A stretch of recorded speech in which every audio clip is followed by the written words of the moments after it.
So today we've got with us Mahir Topal. He was born visually impaired, but it's an interesting topic that we're going to talk about today because he's got an interest in driving and cars, and just wanted to have a chat with him about his experiences and what it's like to do that as somebody who's visually impaired. So Mahir, if you could just sort of introduce yourself, just tell us a little bit about you, and then then we can start talking about driving. All right. Thank you for having me in the interview today. My name is Mahir Topal, Turkish, and I'm born visually impaired. I came to the UK when I was really young, and I always had interest in cars and driving. I had two experiences, 2 times. Once with a charity called Royal Society for Blind Children's charity. Okay, yep. They took us into a driving experience in London. Presumably on a track. I know that was in actually a private car park. Oh wow! Okay. So brilliant. That time we weren't allowed to touch the accelerator or the brakes at all. Right, all we were doing is just gearing and steering. Safety issues. Yeah, of course. How was that for you? It was all right, but I would have. The second time it was more track sports cars. So yes, yep. That time it was manual. This time it was automatic. So I had more better experience because everything was on me: acceleration, braking, steering. Wow. But as it was all the time, you're not allowed to. The place I did my driving, it was mainly mainstream place, but they were all racing drivers, so they were really fully experienced. Excellent. So they have to sit in with you. Right, I'm with you. So it's you and the driver, kind of the race car driver. Okay. And then on the left, he has pedals as well. Okay. Yep. So if anything goes wrong, he can brake and accelerate. What sort of cars were they? What was the one that you did with the college there? It was just normal learner cars. Right. Yep. I'm with you. I drove my dream car, Nissan GTR. Oh my goodness! Wow. So the cars were Ferrari F12, Nissan GTR, Jaguar F-Type. Yep. There was Porsche. Wow. And Lamborghini Gallardo. And for people that are sort of watching or listening to this, they might be surprised to hear that out of all those kind of cars that you chose the Nissan, but I know the reason for that. But you explain, what's a Nissan GTR? It's a Japanese sports car. They have two names. First, if people watched Fast and Furious, they'll know it was called Nissan Skyline before. And then after 2000, they've changed the name to Nissan GTR. So the fact that it was in that, it's a rapid, very, very fast car kind of thing. Yes, it is. And did you get to floor it, or how does that work? So basically, the place I was at, normally all the cars go out to the pitch together. They have gaps in between them. Yep. The place that I went to, it was called Experience Limits, up in Essex. Really close to Stansted Airport. Right, yes. Yeah. I'm with you. So basically the place, I was actually the only one that had a disability. Everyone else was mainstream people just going there to do driving. Yep, I'm with you. So like they didn't have experience of helping any person with a disability, but they were so friendly and helpful. They were professional. So normally all the cars go out together and they have gaps in between them, 1 meter, 2 meters. Yes, yep. So like the whole pitch is coned out. if they want to accelerate, go past another car, the one in the front, if they're going slow, they go to the right, slide to the right, Yes. and then the person drives on the left. And then I suggested to them, because of the condition, I was visually impaired at the time because of COVID as well. It wasn't that busy. Yep. There was only I think it was 5 or 6 people in front of me. I suggested to go last on my own, and Yep. then they suggested that as well. Excellent. And I was on my own in the pitch, so That's it was ace. really, yeah, we had a lot of space to drive into. Fantastic. That's brilliant. And you mentioned there about it having obviously dual sort of controls and so on, but I would assume they probably do that for sort of sighted people as well, or Yes. yeah. So basically, how that works is, it doesn't matter if you have a disability or normal person. You have to have a second racing driver in the car. Yeah, yeah. And how did it feel? I've never ever been in one of those. In fact, I've never been in a car that's even close to that speed. I imagine it's quite it's a rocket. Yeah, it is. Because I was in one of those fast cars first time. Yep. Like tapping the accelerator, the car's like flying. Brilliant. And I know. Obviously, we're talking today about driving, but I know from previous chats that we've had, you're very much into your gaming and so on. I mean, do you, when you're doing your gaming, do you ever do any kind of driver emulation type games and racing games? Yeah, I play Gran Turismo Auto 5 GTA 5. Nice. Did that help you, do you think? Did that give Probably. you? Yeah, a little bit. But I always was into cars and like motorcycles. Brilliant. Hey, what I suppose, what's the next challenge? It's just COVID is slowing me down. Yeah. We've got like the next video is quad biking. Okay. Yep. And Well, probably going back to do trucks. Same place. Nice. They had, them big trucks. The monster long trucks. Yes, the long ones. Wow. You're going to get a chance to drive one of those. Yes. That's fantastic. Also, they had hoverboards as well, but like first, because I wanted to do sports cars. Yes. I went into sports cars. Brilliant.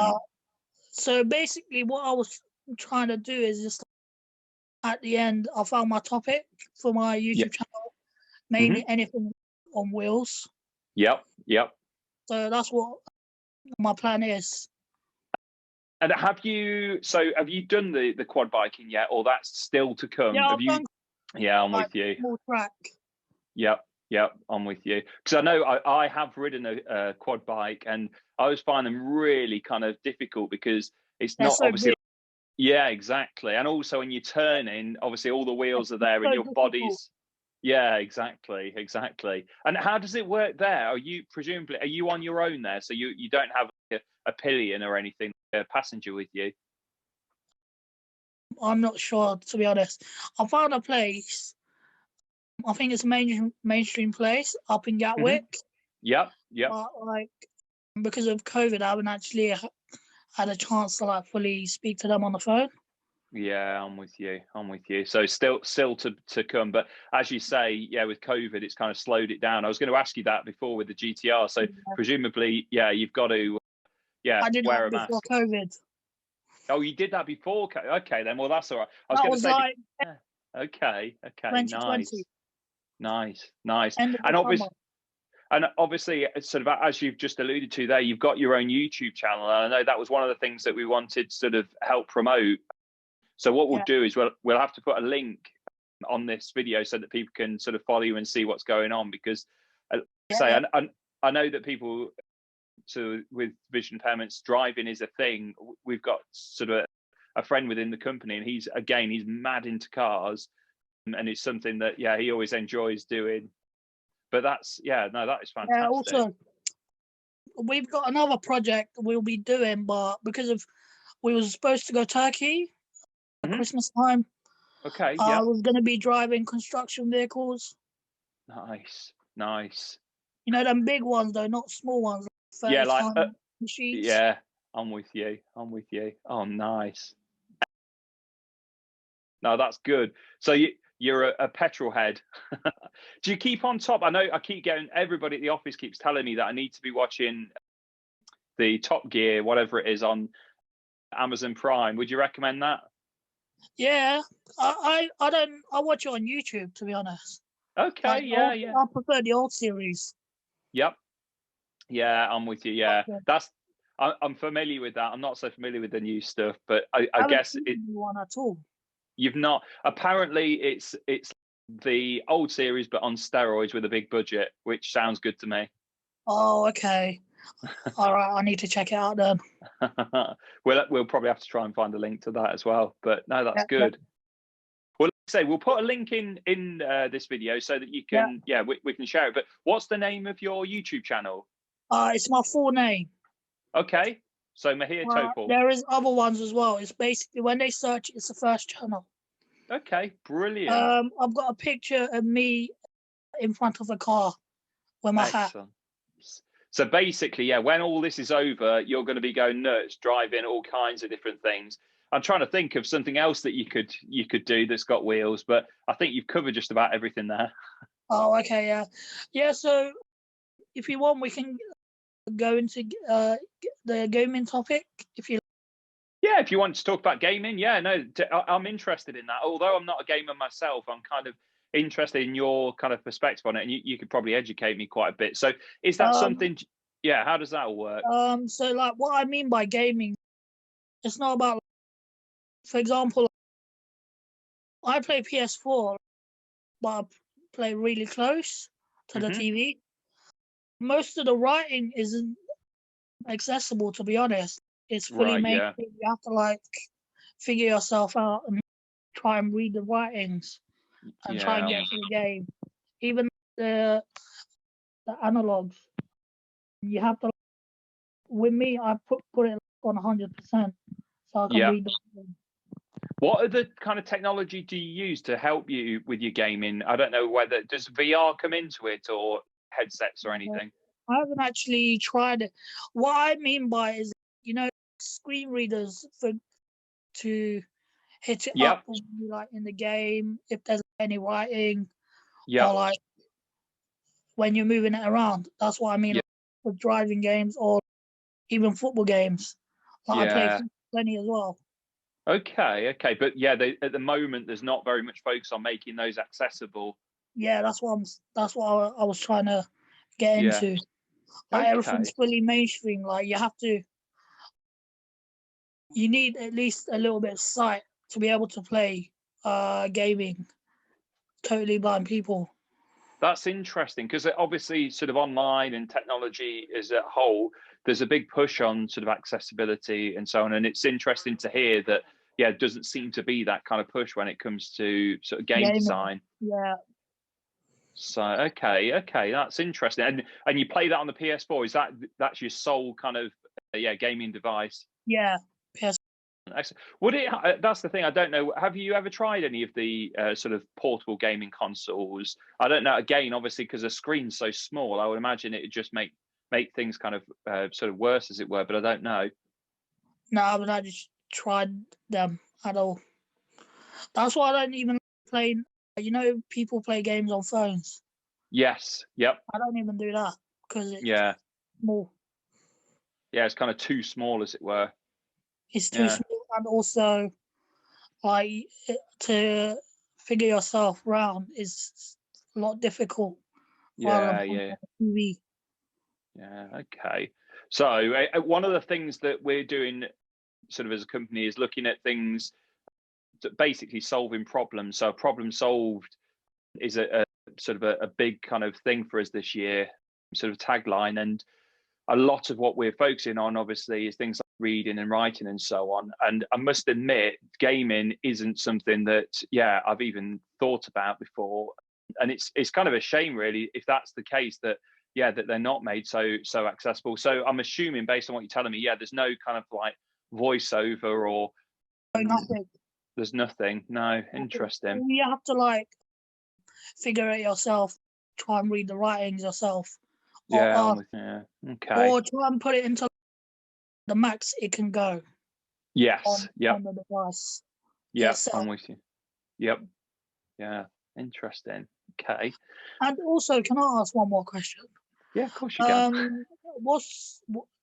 You went on the company a little bit. What is the company actually for, and what do you guys do?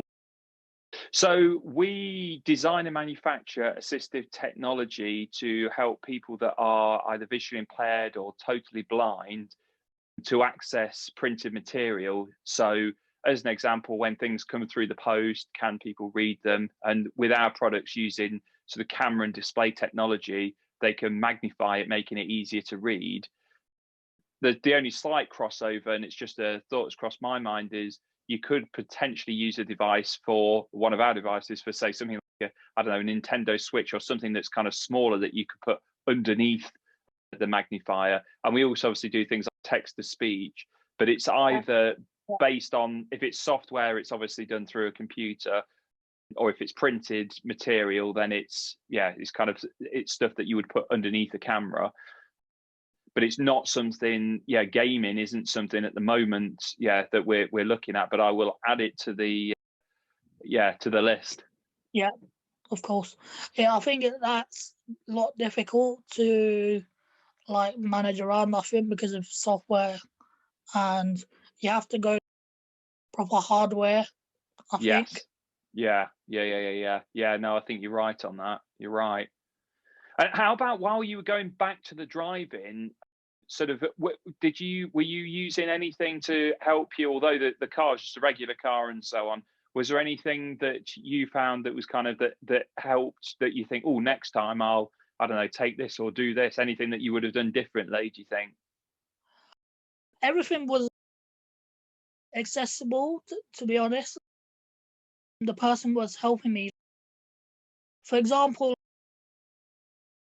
normally for the steering wheel, he was saying hold the edges. Yes. So, for example, when you turn it to the left, fully 160 degrees to the left. Yes. So when you put it back to the middle, he was Yes. saying hold. For example, you know the middle part is circle, and then Yes. on the right and the left middle parts, there's edges. Yes. He Yep. was I'm saying with you. hold the edges, so when you turn it back to the middle, so you know Yep. it's straight, so you Yeah. don't go left or right. That makes sense. And I guess a lot of the instruction he's giving you, besides sort of actually kind of seeing what's going on sort of outside the vehicle, a lot of his instruction is going to be similar to what he would give anybody anyway, because you shouldn't Yeah, really yeah. be looking down at the controls and things while you're driving something that No, powerful. you won't be looking for that. Yeah, interesting. Like Good. gearing and all that is fully automatic anyway, so you don't have to do Yep. anything. Yeah, I'm with you. And then just put your foot to the floor. Yeah, and then just put the floor and just start driving. Oh, that's good. That's good. Well, Mahir, we'll leave it there, but we need. Also, if anybody wants to have a look, the driving video is on my channel. It's called Blind Man Driving. Okay. Yeah, nice. So we can see it all. So the day was recorded. Yes, how the person was because all the instruction was perfect and really clear. So you can't go wrong at all. That's good. Well, you've probably done them a favor. You're the pioneer for it, so maybe it's something that they should be able to offer to others as well. For anybody that's interested in doing driving, it sounds like you had a great day, and they were they were very supportive. So no, that's good. That's good. Well, let's leave it there. Let's keep in touch, and we want to hear more about sort of quad biking, construction vehicles, all this kind of stuff. And hey, if you get to go to Turkey, take me with you. Well, you take care, and no doubt we'll be in touch soon. Yeah, thank you. Thank you for the Thanks, interview. Mahir. No Thanks. worries. Bye. Take care. Bye. Yeah, bye.